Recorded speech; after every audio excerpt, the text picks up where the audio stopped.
새 사람을 입으라 라는 제목으로 말씀을 선포하도록 하겠습니다. 많은 은혜 받으시기 바랍니다. 성도들은 자신의 삶의 모든 부분에 하나님의 통치를 가져와야 하고 하나님께서 통치해 가실 수 있는 상태를 만들어야 합니다. 그래서 하나님의 선하심의 역사, 모든 축복들을 놓치지 않아야 하고 교회를 통해 또 말씀을 통해 주시는 모든 은혜의 분량들을 사단에게 빼앗기지 않아야 합니다. 그러기 위해 우리는 하나님으로 사는 훈련이 필요합니다. 말씀을 삶으로 가져가고 하나님의 의를 따라 살아가고 하나님의 통치를 받는 삶을 열어가고 하나님의 약속을 삶 가운데 성취해가고 이 땅에 살아가고 있지만 하늘의 소망을 두고 하늘의 것을 여는 삶을 살아가고 삶을 통해 믿음을 더욱 견고히 해가는 이 훈련, 이 삶이 우리에게 필요합니다. 사단은 우리를 흔들고 넘어뜨리기 위해 끊임없이 예의주시하고 있습니다. 여러분이 방심하는 순간 사단은 즉각적으로 그 틈을 헤집고 들어와 우리를 공격합니다. 여러분의 존재됨에 대한 것도 마찬가지예요. 하나님이 여러분을 의롭다고 하셨고 거룩하다고 하셨고 존귀하다고 하셨는데 내가 순간적으로 방심하면, 내가 순간적으로 세상의 시선을 두는 순간 사단은 즉각적으로 세상의 기준을 나에게 가지고 와서 자존감을 떨어뜨립니다. 내 안에 부족한 것들을 자꾸만 보게 해요. 다른 사람과 비교하고 다른 사람이 가지고 있지만 나는 가지고 있지 않은 것들, 다른 사람은 더 잘 나가고 있는데 나는 허우적거리고 있는 모습들, 이런 것들을 보여주면서 이 세상의 잣대를 가지고 나에게 오면서 하나님의 이 존귀함을 내 안에서 계속해서 갉아먹게 합니다. 더 이상 우리는 사단에게 휘둘리거나 우리의 존재됨을 깎아내리는 것들이 끊어져야 합니다.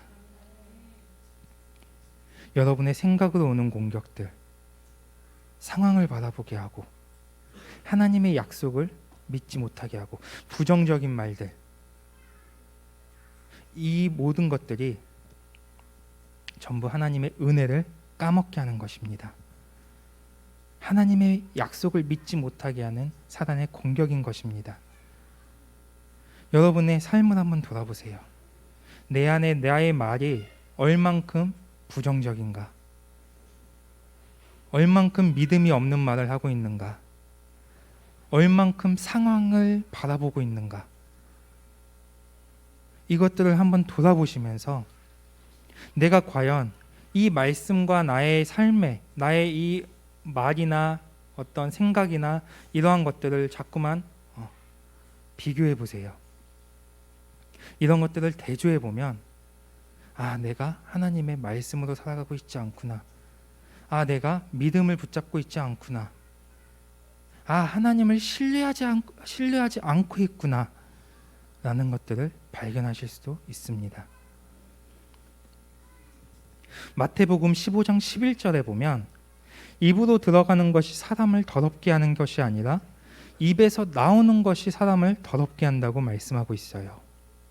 즉 아무리 좋고 풍성하다 할지라도, 아무리 여러분들이 은혜로운 말씀을 들었다 할지라도 내 입에서 부정적인 말이 나오고 불신의 생각을 한다면 그것이 여러분을 그렇게 만든다는 것입니다. 반대로 아무리 힘들고 어려운 상황에 처했다 할지라도, 아무것도 보이지 않는 현실에 마주하고 있다 할지라도 믿음의 말을 하고 말씀을 의지하고 하나님께서 하실 것을 믿고 나아간다면 하나님께서 여러분의 삶을 그 믿음대로 반드시 역사해 가실 것입니다. 지금까지 우리는 경험해 왔잖아요. 우리가 하나님의 말씀을 붙잡았고 하나님의 말씀을 의지하여 살아갔을 때 하나님께서 우리를 어떻게 인도하셨는가? 우리 교회 모든 성도님들 가운데 이것을 경험하지 않은 분들은 없을 거라고 저는 단언컨대 말씀드릴 수 있습니다. 우리는 모두 이 일하심들을 경험했어요. 경험했음에도 불구하고 우리는 수없이 많은 공격에 넘어져요. 우리가 정말 붙잡아야 될 건 뭐냐면 하나님의 말씀, 믿음, 은혜 이런 것들을 붙잡고 나아가면서 우리 안에서 그것들을 깊이 경험하는 시간이 더 와야 돼요. 우리 안에 하나님의 말씀이 더 깊이 풀어지는 시간이 와야 돼요. 하나님의 은혜가 더 깊이 사소한 거 하나하나까지도 하나님의 은혜임을 우리가 더 경험해지는 시간이 와야 돼요.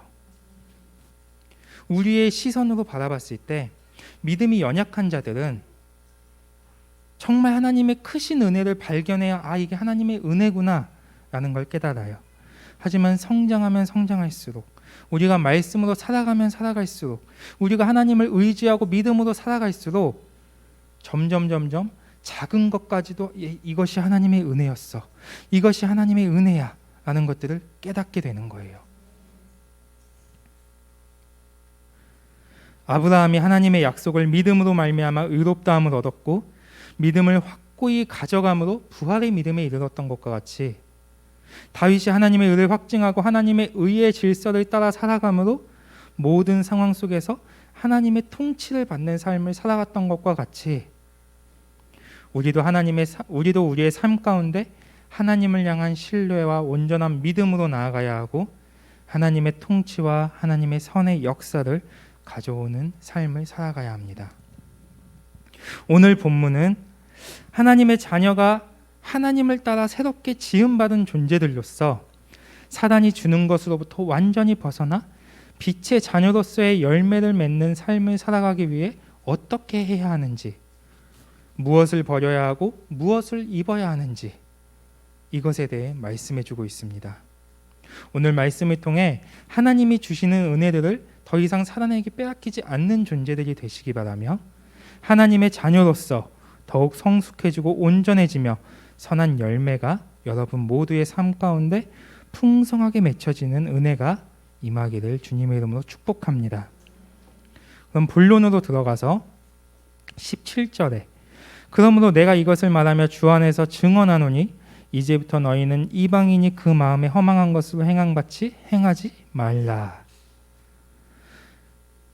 성도에게 있어서 신앙생활의 핵심은 옛사람을 버리고 새사람을 입는 것입니다.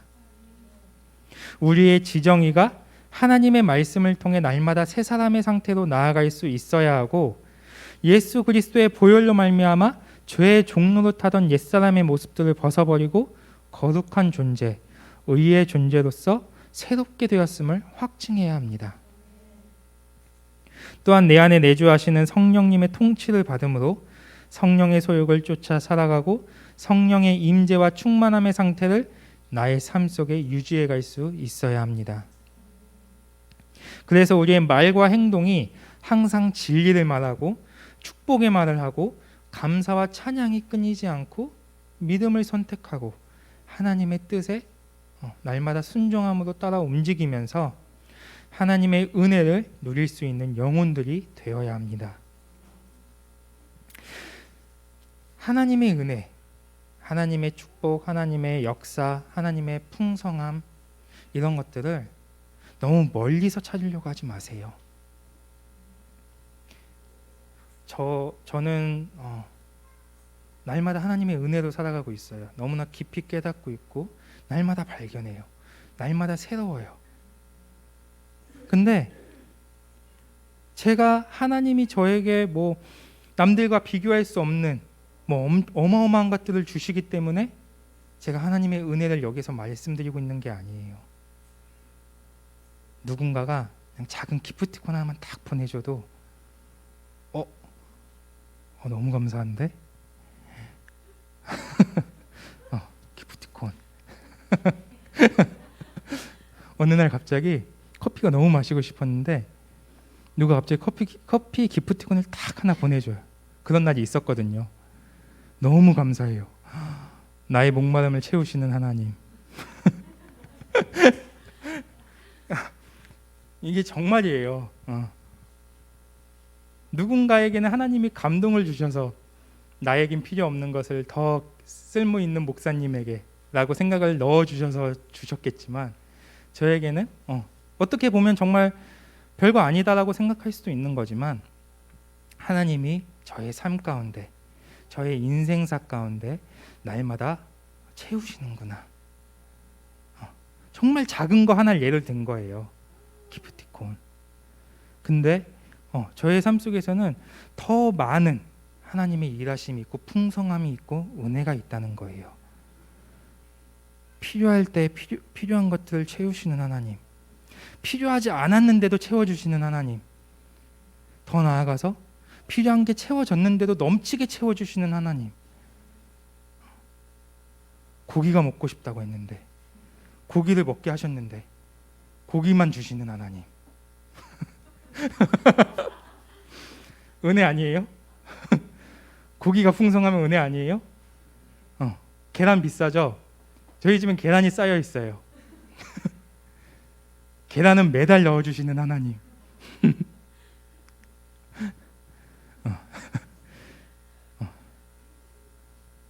하나님의 은혜, 멀리서 찾는 게 아니에요. 물론 우리의 삶 가운데 정말 큰 사건들이 있을 수 있고 정말 우리의 삶의 전환 포인트가 될 수 있는 그러한 사건들 가운데 하나님의 은혜가 강력하게 임하는 경우도 많이 있죠. 하지만 우리가 바라봐야 하고 우리가 정말 붙잡아야 할 건 언제 일어날지도 모르는 그런 기적과도 같은 은혜를 바라는 것이 아니라, 물론 그 은혜도 바라야겠지만 그것보다 우리의 삶에 순간순간 우리에게 은혜 주시는 그 은혜들, 순간순간 나에게 역사하시는 하나님, 순간순간 나의 삶 속에서 풍성함으로 존재하시는 그 하나님을 발견해야 한다는 거예요. 여러분이 하나님의 은혜를 자꾸만 발견하다 보면, 거기에 자꾸만 우리의 시선이 가 있다 보면 미처 깨닫지 못했던 것들도 하나님의 은혜였음을 깨닫게 되고, 내가 이것들을 사단에게 빼앗기고 있었구나 라는 것들도 깨닫게 돼요. 더 이상 우리는 사단에게 빼앗기는 것이 아니라 날마다 하나님의 은혜로 더욱더 무장되어지고 더욱더 그것들을 깊이 경험하면서 우리의 삶 가운데 승리할 수 있는 그러한 여러분들이 되시기를 바랍니다. 결국 우리가 옛사람의 모습들을 벗어버리지 않는 이상, 우리가 육체의 소욕을 쫓아 살아가는 것들을 벗어버리지 않는 이상, 우리의 모습이 어떻든 어떠한 상황이든 우리는 거기에 만족함을 얻지 못하고 자꾸만 부족한 것들만 보게 된다는 거예요. 돈이 많은 사람이라고 해서 다 행복할 것 같죠? 아닙니다. 그렇지만 우리는 물론 부유한 사람은 그렇지 않을 수 있지만 정말 물질이 필요하고 그러면서 세상을 봤을 때 정말 돈 잘 벌고 물질 풍성하고 하는 사람들을 바라보게 돼요. 그러면 우리는 만약에 그 사람이 크리스천이라면 우리는 속으로 생각할 수 있죠. 나는 하나님이 이렇게 어렵게 계속 인도해 가시는데 저 사람은 왜 저렇게 축복하시는 거지? 나에게는 축복이 없는 것처럼, 그 사람에게만 축복이 있는 것처럼. 왜? 나는 돈이 필요한데 저 사람은 돈이 많으니까. 그 기준의 잣대가 다 뭐예요? 나예요. 내가 현재 부족한 거, 내가 현재 필요한 거, 내가 꿈꾸는 거, 내가 기도하고 있는 것들, 이것들을 자꾸만 세상의 시선으로, 세상의 것으로 바라보면서 그게 하나님의 정말 큰 은혜인 것처럼, 그게 하나님의 큰 축복인 것처럼 그걸 바라보고 있는 거예요. 하지만 시선을 돌려 바라보면 내 안에서 하나님이 그 사람과는 다른 은혜들, 나에게만 부어주고 계시는 축복들 분명히 있다는 거예요. 자꾸만 이런 것들을 믿음의 눈으로 바라볼 수 있어야 돼요. 그래서 우리는 자꾸만 나보다 나은 것들과 나보다 나은 환경, 나보다 나은 사람들을 바라보면서 그것에 비교하고 하나님의 은혜가 크고 작음을 나누려고 합니다. 하나님의 질서의 원리는 이것이 아닙니다. 하나님은 하나님의 선을 향해 나아가며 새 사람의 상태로 나아가는 사람은 아무리 작은 것이라 할지라도 그 안에서 하나님의 일하심을 느끼고 하나님께 감사하게 되어 있습니다. 하지만 세상과 환경에 매여 옛사람의 모습을 벗어버리지 못하는 사람은 하나님이 무엇을 주시든 그것이 하나님의 은혜인지도 모르거나 하나님의 은혜이고 인도하심이라는 것을 깨닫는다 할지라도 머지않아 현실에 부딪혀서 그 은혜들을 자꾸만 까먹게 되는 것입니다. 하나님의 은혜는 내 상황과 환경에 갖다 맞추는 게 아니에요. 내가 어떠한 상황에 처해 있든, 내가 정말 바닥을 기고 있어도 그 안에서 내가 살아갈 수 있는 힘을 주시고, 나에게 건강한 생각을 부어주시고, 나에게 계속해서 할 수 있다는 믿음을 주시는, 그게 하나님의 은혜인 거예요. 뭔가 내가 바닥을 기고 있을 때 어느 날 갑자기 자고 일어나서 바닥을 뜯어봤더니 금이 나와가지고 부자가 됐고, 이게 하나님의 크신 축복이 아니라 우리가 믿고 우리가 따라야 할 하나님의 은혜는, 하나님의 축복은 날마다 내가 살아가는 데 있어서 나에게 힘 주시고, 나에게 믿음 주시고, 나에게 기쁨 주시고 감사 주시는, 이것들이 큰 하나님의 은혜라는 거예요.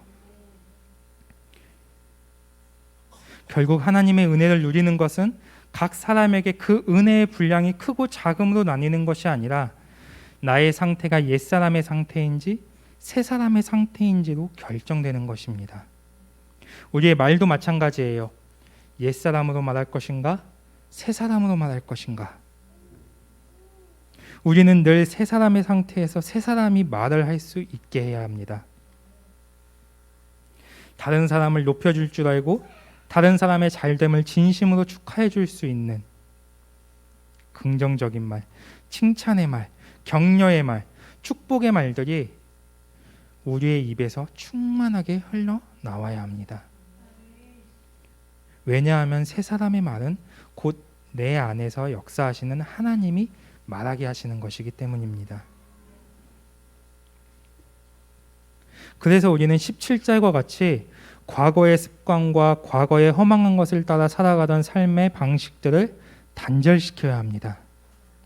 17절에서 우리는 이 마음이라는 단어를 주의 깊게 살펴볼 필요가 있는데, 이 마음이라는 단어를 신약 성경에서는 크게 두 가지, 헬라어로 누스와 카르디아를 쓰고 있는데, 17절에서의 마음은 누스, 18절에서의 마음은 카르디아로 쓰여져 있어요. 카르디아는 18절에서 보도록 하고, 17절에서 마음으로 쓰이고 있는 누스는 사고를 의미해요. 우리의 영은 지정이라는 영의 기능을 가지고 있습니다. 그리고 이 지정이라는 영의 기능을 가지고 우리는 사고를 하는 것입니다. 즉 마음에 허망한 것으로 행하지 말라는 것은 우리의 사고를 옛사람의 것으로 주장되게 하지 말라는 것입니다. 우리의 지정이가 진리를 따라 움직일 수 있는 상태를 만들어야 하고, 우리의 지정이가 성령의 소욕을 쫓아 움직일 수 있는 상태를 만들어야 합니다. 이것은 100% 훈련입니다. 나의 사고 안에 습득되어 있는 세상의 질서, 인간의 방법, 비진리와 같은 것들을 계속해서 뽑아내고 순간순간 보류시킴으로써 이것들을 하나님의 질서로 바꾸고 순간순간 하나님의 뜻과 하나님의 방법으로 움직일 수 있는 상태를 만들어 가야 합니다. 아까도 제가 말씀드렸죠. 타이어. 제가 만약에 그 순간에 돈 아까워를 선택했으면 타이어 지렁이를 바꿔도 기분이 그렇게 썩 좋진 않았을 거예요. 하지만 그 순간에 그 상황 가운데 제가 그것을 은혜로 바꾸고 감사함으로 바꾸니까 그 순간 저에게 기쁨이 오고 감사가 오고 하나님께 대한 하나님의 일하심을 제가 찬양하게 되는, 우리는 믿음으로 살아가는 사람이에요. 우리는 하나님으로 살아가는 존재예요. 그렇다면 우리의 삶 가운데 우리가 붙잡아야 할 것이 무엇인가를 우리는 명확히 알아야 돼요. 이게 은혜가 아니다라고 생각할 수 있는 것도 그리스도인들 같은 경우에는 다치고도 하나님의 은혜를 발견해야 돼요. 안 다치면 좋죠. 그렇지만 다쳤는데 이만큼 다친 것도 은혜예요. 이게 그래 이런 게 있어, 이거 우리가 사이비 종교 이런 게 아니에요. 하나님의 은혜를 발견하는 건 우리의 삶 속에서 우리가 하나님께 집중되어 있으면 하나님이 우리를 안 다치게 하시는 게 하나님의 은혜가 아니에요. 우리는 다칠 수도 있고 넘어질 수도 있고 깨질 수도 있고 어디서 어떠한 상황이 우리에게 처해질지도 모르지만 우리가 발견해야 하는 건 그 상황 가운데 하나님이 나를 붙잡고 계셨구나. 하나님이 나를 인도해 가셨구나. 하나님이 나에게 은혜를 부어 주셨구나. 이것들을 발견하는 거예요.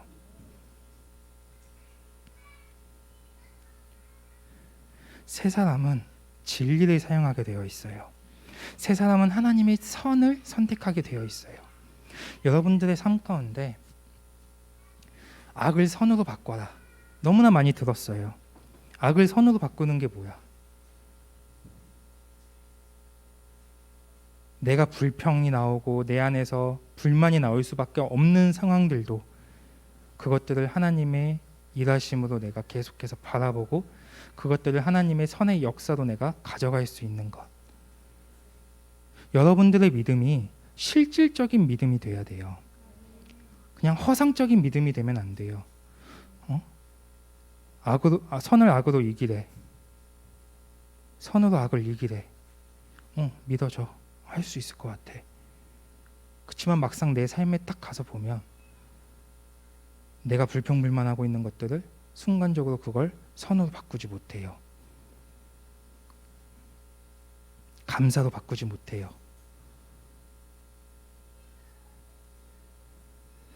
이건 하나님이 째째한 하나님이기 때문에 그러는 게 아니에요. 만약에 여러분에게 하나님이 진짜 엄청난 걸 다 부어주셨어요.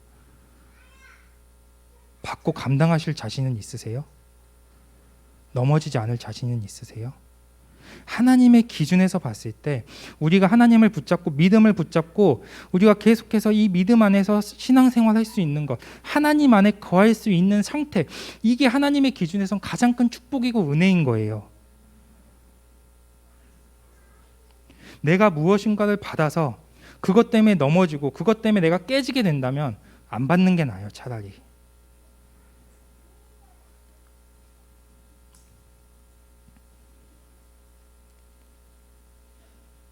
그래서 만일 우리의 사고체계가 옛사람으로 주장되어진다면 18절과 같이 총명이 어두워지게 됩니다. 생각하는 능력, 즉 영적 이해력이 어두워진다는 것입니다. 우리가 성령 충만하고 새 사람의 상태일 때는 하나님의 뜻을 정확히 알고 하나님의 것을 정확히 분별하는데 옛사람이 주장되는 순간 하나님의 뜻을 이해하지 못하고 하나님의 것들을 분별하지 못하게 된다는 거예요. 옛사람의 상태는 우리로 하여금 하나님의 것을 보는 눈을 닫게 하고 하나님의 것을 듣는 귀를 닫게 하고 하나님의 것을 분별하지 못하게 하고 하나님의 뜻을 이해하지 못하게 한다는 사실을 반드시 기억해야 합니다. 그렇기 때문에 모든 성도는 이 옛사람을 빨리 벗어버려야 합니다. 육체의 소욕, 세상의 질서, 내 뜻과 내 방법으로 살아가는 이 모든 것들을 이제는 완전히 벗어버리고 하나님의 말씀으로 살아가고 하나님의 뜻과 방법으로 살아가고 진리가 나를 주장함으로 우리가 살아가는 시간으로 속히 나아가야 할 줄 믿습니다. 그리고 옛사람은 우리를 무지하게 하고 우리의 마음을 굳어지게 합니다. 그리스도에 대해 알지 못하고 진리를 알지 못하고 하나님의 영광을 알지 못하고 하나님의 은혜를 알지 못하고 하나님의 사랑을 알지 못하기 때문에 마음이 굳어지고 마음이 점점 완고해집니다. 여기에서의 마음은 하트예요. 우리의 감정과 생명. 열심히 신앙생활하면서 하나님을 믿는다고 하지만 하나님의 사랑에 반응하지 못하고 하나님이 베풀어 주시는 은혜에 감격하지 못하고 예수 그리스도의 보혈의 능력을 내 안에 온전히 가져오지 못함으로 말미암아 결국 하나님의 생명에서 떠나게 되는 것입니다. 너무나 아깝지 않아요? 이 시간이?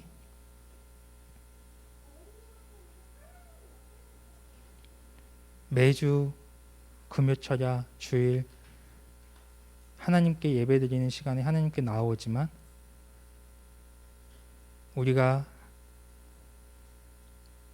하나님의 사랑을 이 예배 가운데 느끼지 못하고 하나님의 말씀 가운데 하나님의 사랑을 느끼지 못하고 내 안에 그리스도의 보혈로 인해 내가 의롭게 되었고 거룩하게 되었고 나는 깨끗한 존재라는 하나님의 자녀라는 이 믿음을 소유하지 못함으로 말미암아 이 시간이 그냥 흘러가는 시간이 되어버린다면 너무나 아까운 거예요. 이 시간은.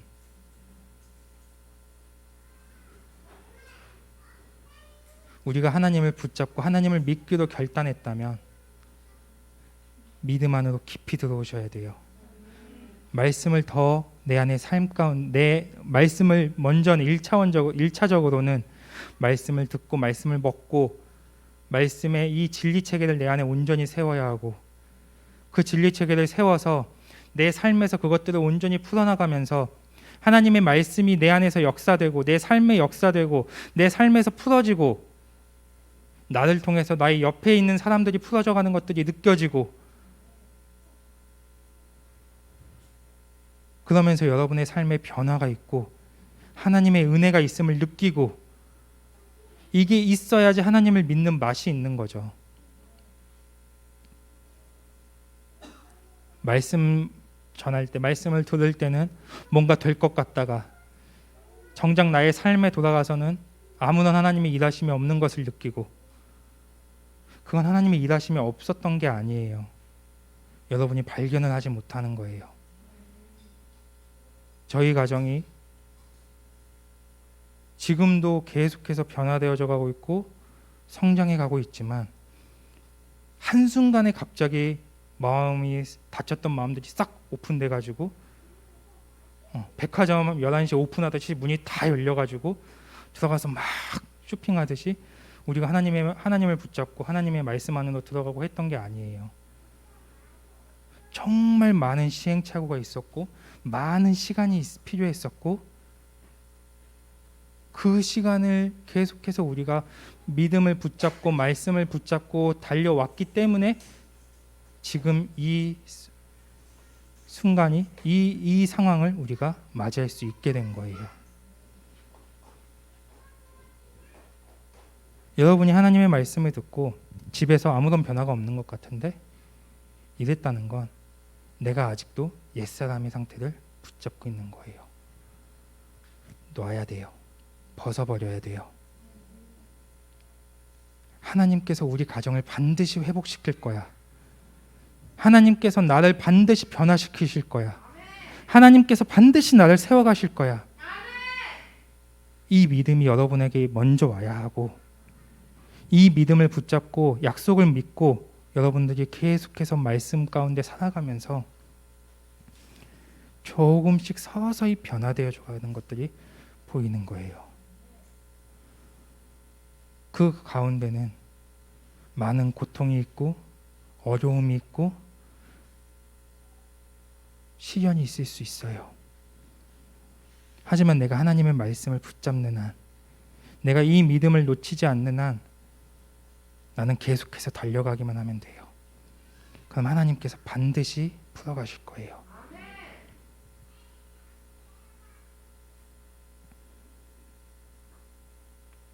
여러분들의 생명이 하나님에게서 멀어지지 않기를 바랍니다.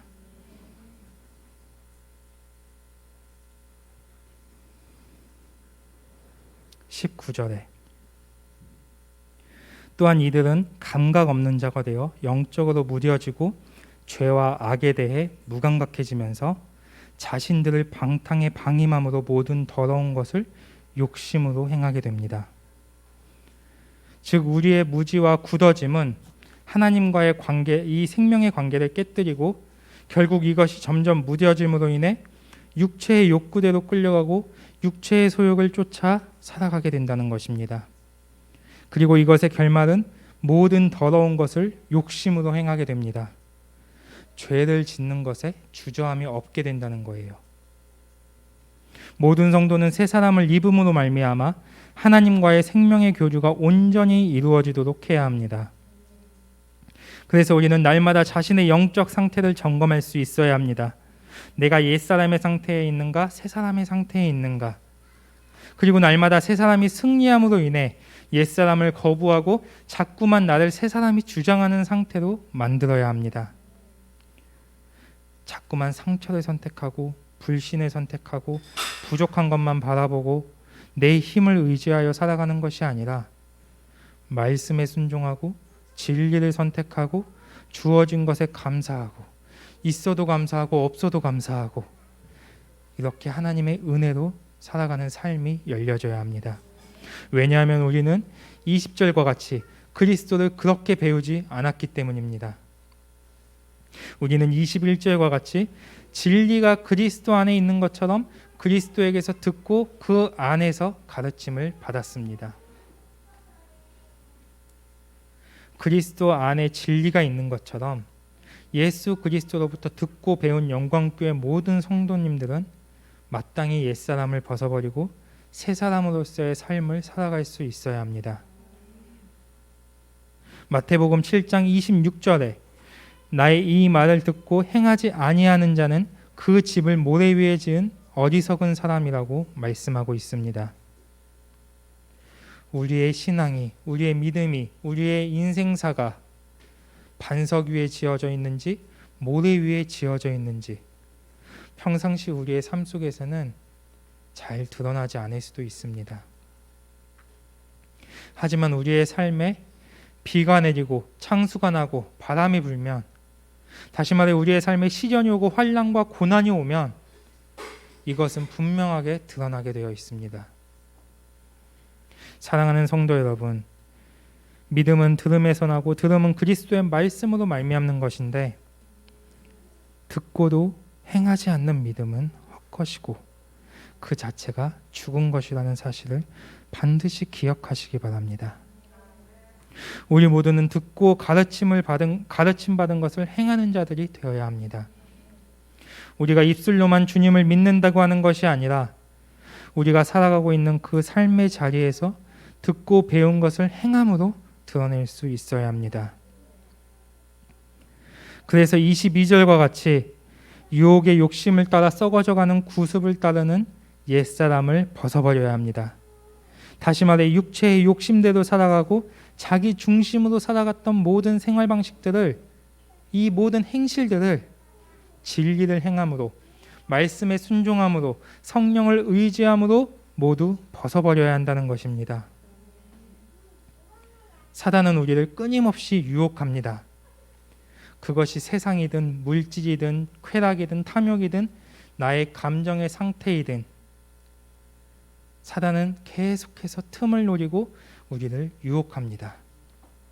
그런데 중요한 것은 사단은 유혹만 한다는 거예요. 사단이 하와에게 선악과 열매를 계속해서 유혹했던 것과 같이 사단은 유혹하기만 했지 하와에게 억지로 먹이지 않았어요. 즉 여러분이 죄를 짓는 것은 사단은 유혹만 할 뿐이지 결국 그 죄를 선택하는 것은 나 자신이라는 거예요. 그리고 옛사람의 상태는 100% 유혹을 선택하고 죄를 선택하고 사단이 주는 것을 선택하게 되어 있어요. 왜냐하면 달콤하니까. 먹음직스럽고 보암직스럽고 그걸 맛봤을 때 너무나 지금 현재 나에게 달콤하게 다가오니까. 하지만 우리는 이것들을 모두 끊어버려야 합니다. 그렇기 때문에 우리는 옛사람으로 살면 안 되는 거예요. 옛사람을 완전히 벗어버려야 합니다. 그리고 우리는 새 사람을 입음으로 말씀을 선택하고 믿음을 붙잡고 하나님을 붙잡고 하나님을 의지하고 하나님을 신뢰함으로 모든 사단의 유혹으로부터 우리는 그것들을 끊어낼 수 있어야 합니다. 우리는 하나님이 우리에게 허락하신 것, 하나님이 우리에게 주신 것, 하나님이 우리에게 취하라고 말씀하신 것만 취할 수 있어야 합니다.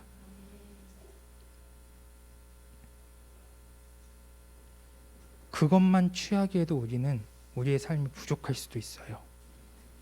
하나님이 얼마나 풍성하신 하나님인데 하나님이 우리에게 허락하신 것만 우리가 받는다 해도 다 못 받을 수도 있어요.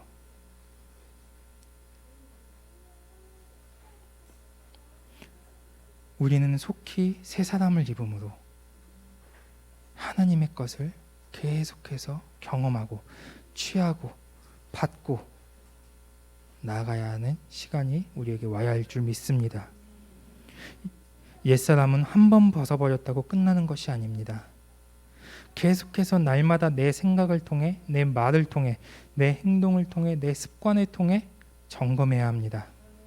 그리고 진리만을 선택하고 진리를 따라 살아감으로 23절과 같이 우리의 지정의와 사고, 지식에 이르기까지 새롭게 되어야 합니다. 그래서 24절 하나님의 의, 하나님의 옳다 하심에만 반응하고 진리의 거룩함, 하나님의 말씀으로만 움직이는 영혼들이 되어야 합니다. 우리는 하나님의 의와 진리에만 반응하고 하나님의 영광과 거룩함을 따라 살아가도록 지음받은 존재들입니다.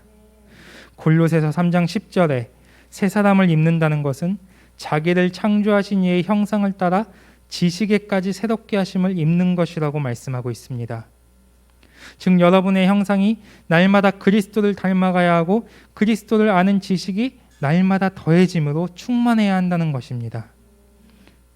우리가 자꾸만 넘어지는 것은 새 사람의 상태를 유지하지 못하고 자꾸만 옛 사람의 상태로 돌아가는 것은 그리스도를 아는 지식이 없기 때문입니다. 우리는 진리를 알아야 하고 진리를 깨달아야 하고 진리를 갈망해야 하고 진리를 믿어야 하고 진리를 선포해야 하고 진리로 살아야 합니다. 그래서 진리 가운데 역사하시는 그리스도를 경험하고 하나님의 약속이 내 안에 성취됨을 경험하고 하나님의 은혜를 경험하고 하나님의 풍성함을 경험하고 하나님의 사랑을 경험함으로 그리스도를 아는 지식이 날마다 우리의 삶 가운데 더해지는 역사가 임해야 합니다. 옛사람을 벗어버리고 새사람을 입으십시오. 그리스도에 대해 배운 대로 살아가십시오. 그리스도에 대해 배운 대로만 살아가십시오. 너희는 내게 배우고 받고 듣고 본바를 행하라. 그리하면 평강의 하나님이 너희와 항상 함께 하시리라. 여러분의 삶이 날마다 새 사람으로 충만해지시기를 축복합니다. 말씀을 마치겠습니다.